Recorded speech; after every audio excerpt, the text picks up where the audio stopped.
Lamentation, chapitre 1. Et quoi? Elle est assise solitaire, cette ville si peuplée. Elle est semblable à une veuve. Grande entre les nations, souveraine parmi les États, elle est réduite à la servitude. Elle pleure durant la nuit, et ses joues sont couvertes de larmes. De tous ceux qui l'aimaient, nul ne la console. Tous ses amis lui sont devenus infidèles, ils sont devenus ses ennemis. Juda est en exil, victime de l'oppression et d'une grande servitude. Il habite au milieu des nations, et il n'y trouve point de repos. Tous ses persécuteurs l'ont surpris dans l'angoisse. Les chemins de Sion sont dans le deuil, car on ne va plus aux fêtes. Toutes ses portes sont désertes, ses sacrificateurs gémissent, ses vierges sont affligées, et elle est remplie d'amertume. Ses oppresseurs triomphent, ses ennemis sont en paix. Car l'Éternel l'a humiliée à cause de la multitude de ses péchés. Ses enfants ont marché captifs devant l'oppresseur. La fille de Sion a perdu toute sa gloire. Ses chefs sont comme des cerfs qui ne trouvent point de pâture et qui fuient sans force devant celui qui les chasse. Au jour de sa détresse et de sa misère, Jérusalem s'est souvenue de tous les biens dès longtemps son partage, quand son peuple est tombé sans secours sous la main de l'oppresseur. Ses ennemis l'ont vu, et ils ont ri de sa chute. Jérusalem a multiplié ses péchés, c'est pourquoi elle est un objet d'aversion. Tous ceux qui l'honoraient la méprisent, en voyant sa nudité. Elle-même soupire, et détourne la face. La souillure était dans les pans de sa robe, et elle ne songeait pas à sa fin. Elle est tombée d'une manière étonnante, et nul ne la console. Vois ma misère, ô Éternel! Quelle arrogance chez l'ennemi! L'oppresseur a étendu la main sur tout ce qu'elle avait de précieux. Elle a vu pénétrer dans son sanctuaire les nations auxquelles tu avais défendu d'entrer dans ton assemblée. Tout son peuple soupire, ils cherchent du pain. Ils ont donné leurs choses précieuses pour de la nourriture, afin de ranimer leur vie. Vois, Éternel, regarde comme je suis avili. Je m'adresse à vous tous qui passez ici. Regardez et voyez s'il est une douleur pareille à ma douleur, à celle dont j'ai été frappé. L'Éternel m'a affligé au jour de son ardente colère. D'en haut, il a lancé dans mes os un feu qui les dévore. Il a tendu un filet sous mes pieds. Il m'a fait tomber en arrière. Il m'a jeté dans la désolation, dans une langueur de tous les jours. Sa main a lié le joug de mes iniquités. Elles se sont entrelacées, appliquées sur mon cou. Il a brisé ma force. Le Seigneur m'a livré à des mains auxquelles je ne puis résister. Le Seigneur a terrassé tous mes guerriers au milieu de moi. Il a rassemblé contre moi une armée pour détruire mes jeunes hommes. Le Seigneur a foulé au pressoir la Vierge, fille de Juda. C'est pour cela que je pleure, que mes yeux fondent en larmes, car il s'est éloigné de moi, celui qui me consolerait, qui ranimerait ma vie. Mes fils sont dans la désolation, parce que l'ennemi a triomphé. Sion a étendu les mains, et personne ne l'a consolé. L'Éternel a envoyé contre Jacob les ennemis d'alentour. Jérusalem a été un objet d'horreur au milieu d'eux. L'Éternel est juste, car j'ai été rebelle à ses ordres. Écoutez, vous tous, peuple, et voyez ma douleur. Mes vierges et mes jeunes hommes sont allés en captivité. J'ai appelé mes amis, et ils m'ont trompé. Mes sacrificateurs et mes anciens ont expiré dans la ville. Ils cherchaient de la nourriture, afin de ranimer leur vie. Éternel, regarde ma détresse. Mes entrailles bouillonnent, mon cœur est bouleversé au-dedans de moi, car j'ai été rebelle. Au dehors l'épée a fait ses ravages, au dedans la mort. On a entendu mes soupirs, et personne ne m'a consolé. Tous mes ennemis ont appris mon malheur, ils se sont réjouis de ce que tu l'as causé. Tu amèneras, tu publieras le jour où ils seront comme moi. Que toute leur méchanceté vienne devant toi, et traite-les comme tu m'as traité, à cause de toutes mes transgressions. Car mes soupirs sont nombreux, et mon cœur est souffrant. Chapitre 2. Et quoi? Le Seigneur, dans sa colère, a couvert de nuages la fille de Sion.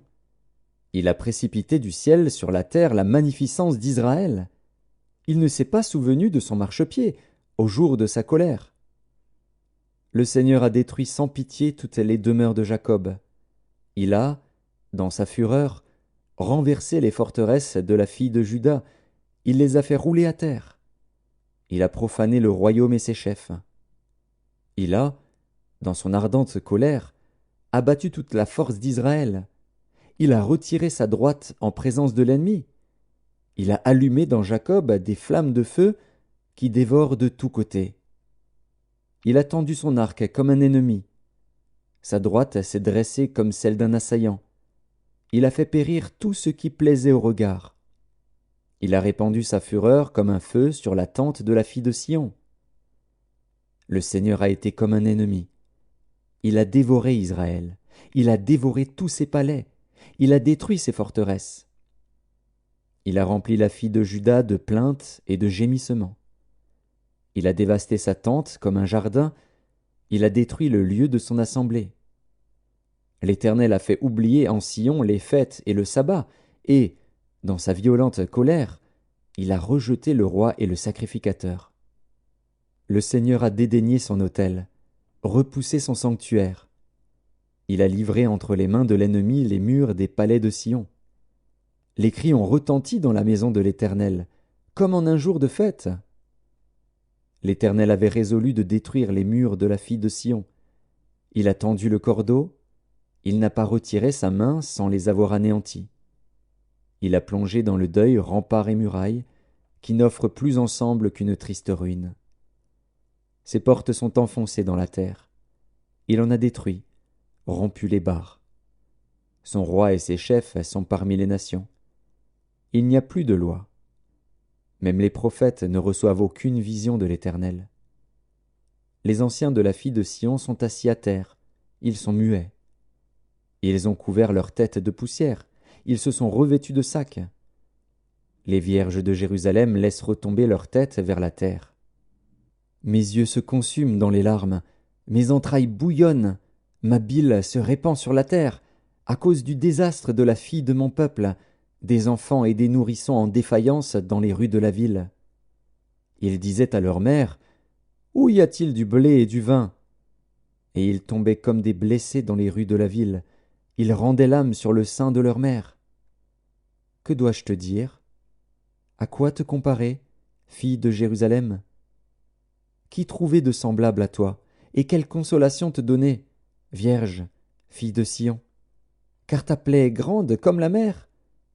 Qui pourra te guérir? Tes prophètes ont eu pour toi des visions vaines et fausses. Ils n'ont pas mis à nu ton iniquité, afin de détourner de toi la captivité. Ils t'ont donné des oracles mensongers et trompeurs. Tous les passants battent des mains sur toi, ils sifflent, ils secouent la tête contre la fille de Jérusalem. Est-ce là cette ville qu'on appelait une beauté parfaite, la joie de toute la terre? Tous tes ennemis ouvrent la bouche contre toi, ils sifflent, ils grincent des dents, ils disent « Nous l'avons englouti. C'est bien le jour que nous attendions, nous l'avons atteint, nous le voyons. » L'Éternel a exécuté ce qu'il avait résolu. Il a accompli la parole qu'il avait dès longtemps arrêtée. Il a détruit sans pitié. Il a fait de toi la joie de l'ennemi. Il a relevé la force de tes oppresseurs. Leur cœur crie vers le Seigneur. Mur de la fille de Sion, répand jour et nuit des torrents de larmes. Ne te donne aucun relâche, et que ton œil n'ait point de repos. Lève-toi, pousse des gémissements à l'entrée des veilles de la nuit. Répands ton cœur comme de l'eau en présence du Seigneur. Lève tes mains vers lui pour la vie de tes enfants qui meurent de faim au coin de toutes les rues. Vois, Éternel, regarde qui tu as ainsi traité. Fallait-il que des femmes dévorassent le fruit de leurs entrailles, les petits enfants objets de leur tendresse? Que sacrificateurs et prophètes fussent massacrés dans le sanctuaire du Seigneur? Les enfants et les vieillards sont couchés par terre dans les rues. Mes vierges et mes jeunes hommes sont tombés par l'épée. Tu as tué au jour de ta colère. Tu as égorgé sans pitié. Tu as appelé de toutes parts sur moi l'épouvante, comme à un jour de fête. Au jour de la colère de l'Éternel, il n'y a eu ni réchappé ni survivant. Ceux que j'avais soignés et élevés, mon ennemi les a consumés. Chapitre 3. Je suis l'homme qui a vu la misère sous la verge de sa fureur. Il m'a conduit, mené dans les ténèbres, et non dans la lumière. Contre moi il tourne et retourne sa main tout le jour. Il a fait dépérir ma chair et ma peau, il a brisé mes os. Il a bâti autour de moi, il m'a environné de poison et de douleur. Il me fait habiter dans les ténèbres, comme ceux qui sont morts dès longtemps. Il m'a entouré d'un mur, pour que je ne sorte pas. Il m'a donné de pesantes chaînes. J'ai beau crier et implorer du secours, il ne laisse pas accès à ma prière. Il a fermé mon chemin avec des pierres de taille, il a détruit mes sentiers. Il a été pour moi un ours en embuscade, un lion dans un lieu caché. Il a détourné mes voies, il m'a déchiré, il m'a jeté dans la désolation. Il a tendu son arc, et il m'a placé comme un but pour sa flèche. Il a fait entrer dans mes reins les traits de son carquois. Je suis pour tout mon peuple un objet de raillerie, chaque jour l'objet de leurs chansons. Il m'a rassasié d'amertume, il m'a enivré d'absinthe. Il a brisé mes dents avec des cailloux, il m'a couvert de cendres. Tu m'as enlevé la paix. Je ne connais plus le bonheur. Et j'ai dit, ma force est perdue, je n'ai plus d'espérance en l'Éternel. Quand je pense à ma détresse et à ma misère, à l'absinthe et au poison, quand mon âme s'en souvient, elle est abattue au-dedans de moi. Voici ce que je veux repasser en mon cœur, ce qui me donnera de l'espérance. Les bontés de l'Éternel ne sont pas épuisées. Ses compassions ne sont pas à leur terme. Elles se renouvellent chaque matin. Oh, que ta fidélité est grande! L'Éternel est mon partage, dit mon âme. C'est pourquoi je veux espérer en lui. L'Éternel a de la bonté pour qui espère en lui, pour l'âme qui le cherche. Il est bon d'attendre en silence le secours de l'Éternel. Il est bon pour l'homme de porter le joug dans sa jeunesse. Il se tiendra solitaire et silencieux, parce que l'Éternel le lui impose. Il mettra sa bouche dans la poussière, sans perdre toute espérance. Il présentera la joue à celui qui le frappe, il se rassasiera d'opprobre. Car le Seigneur ne rejette pas à toujours. Mais, lorsqu'il afflige, il a compassion selon sa grande miséricorde. Car ce n'est pas volontiers qu'il humilie et qu'il afflige les enfants des hommes. Quand on foule aux pieds tous les captifs du pays, quand on viole la justice humaine à la face du Très-Haut, quand on fait tort à autrui dans sa cause, le Seigneur ne le voit-il pas? Qui dira qu'une chose arrive sans que le Seigneur l'ait ordonné? N'est-ce pas de la volonté du Très-Haut que viennent les maux et les biens? Pourquoi l'homme vivant se plaindrait-il? Que chacun se plaigne de ses propres péchés. Recherchons nos voies et sondons, et retournons à l'Éternel. Élevons nos cœurs et nos mains vers Dieu qui est au ciel. Nous avons péché, nous avons été rebelles.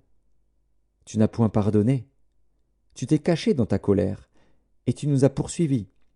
Tu as tué sans miséricorde, tu t'es enveloppé d'un nuage pour fermer accès à la prière. Tu nous as rendus un objet de mépris et de dédain au milieu des peuples.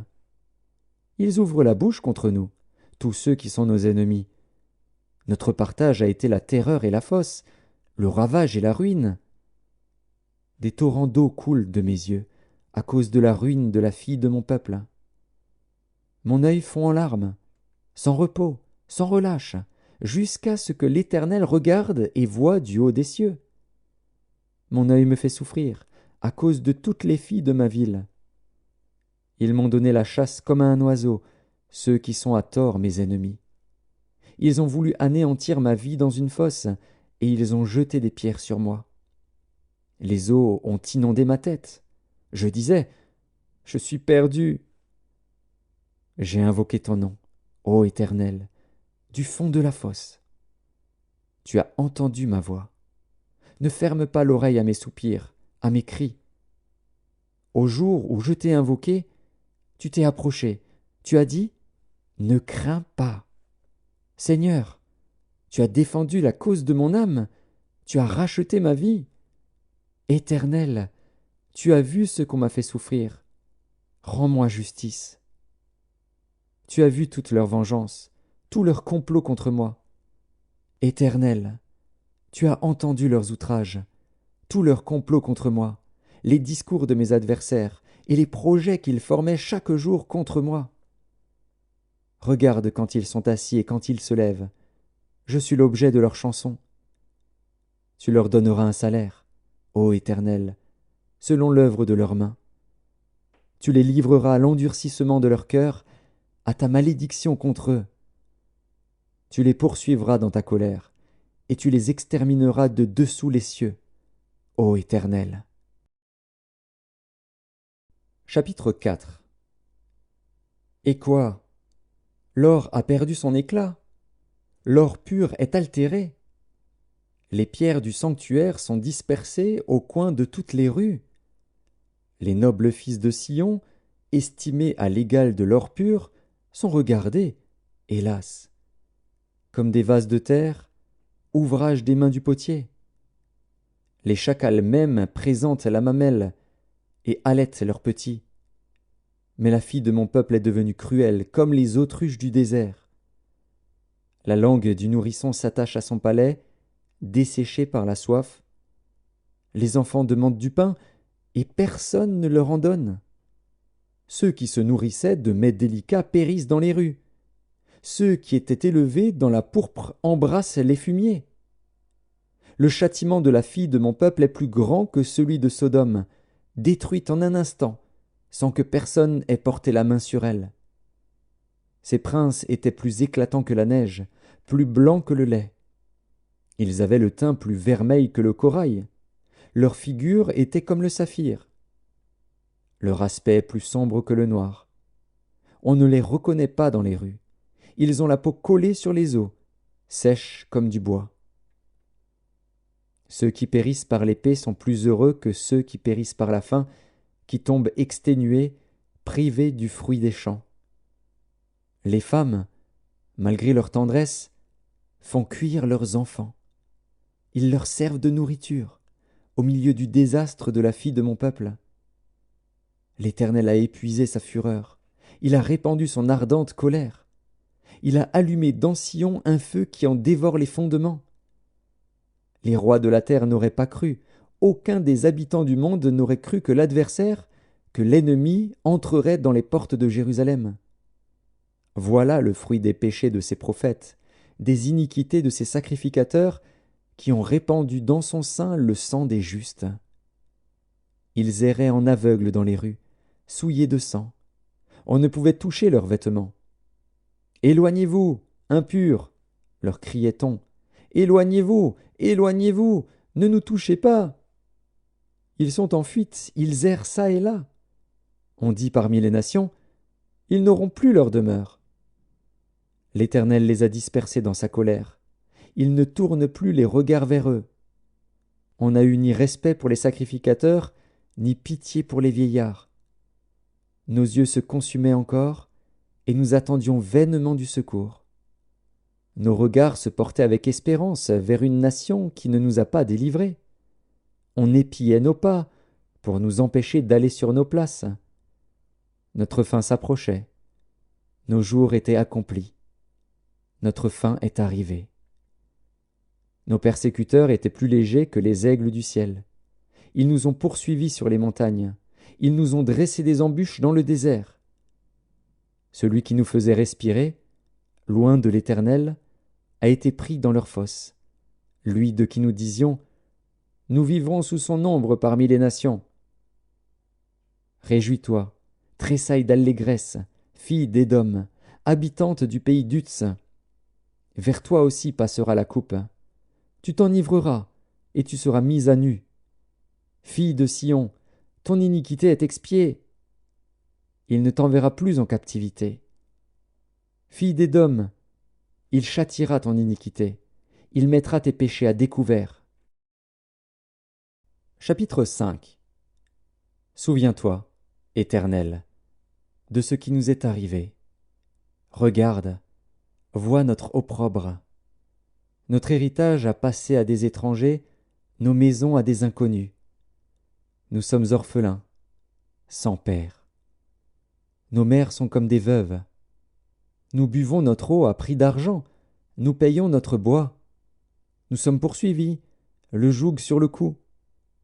Nous sommes épuisés, nous n'avons point de repos. Nous avons tendu la main vers l'Égypte, vers la Syrie, pour nous rassasier de pain. Nos pères ont péché, ils ne sont plus, et c'est nous qui portons la peine de leurs iniquités. Des esclaves dominent sur nous, et personne ne nous délivre de leurs mains. Nous cherchons notre pain au péril de notre vie, devant l'épée du désert.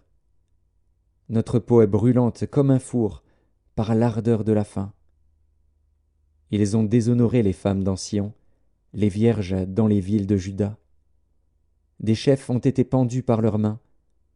La personne des vieillards n'a pas été respectée. Les jeunes hommes ont porté la meule, les enfants chancelaient sous des fardeaux de bois. Les vieillards ne vont plus à la porte, les jeunes hommes ont cessé leur chant. La joie a disparu de nos cœurs, le deuil a remplacé nos danses. La couronne de notre tête est tombée. Malheur à nous, parce que nous avons péché.